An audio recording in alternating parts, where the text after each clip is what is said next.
There are some very sad families, the two teenage girls that were killed in this plane crash in San Francisco. It's just heartbreaking. The story is heartbreaking. They're questioning whether the pilot had enough experience, and now they're wondering if one of the girls was killed.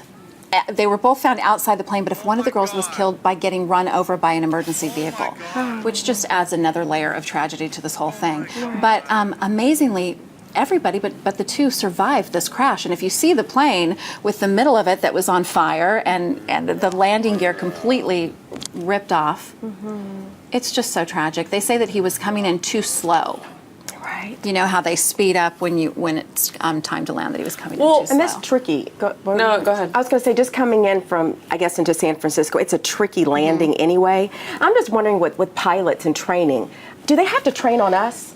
Like, is there a way they can train and get the hours needed? No, and that's a really good point, because this pilot had many hours on a flight simulator, but not very many hours in the air at all. So I know that they're coming under fire for that. Well, and I always think about all the people that are standing at the airport watching this happen. You know, I mean, think about all the windows that are at airports. And I have a friend that was flying out when this happened, and she has a picture of it from her cell phone.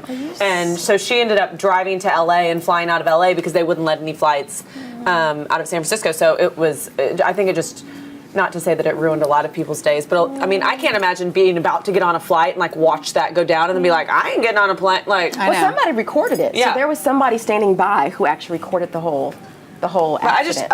It would terrify me to then have to hop to board on a plane when you after that. Yeah, I couldn't do it. I'd have to drive.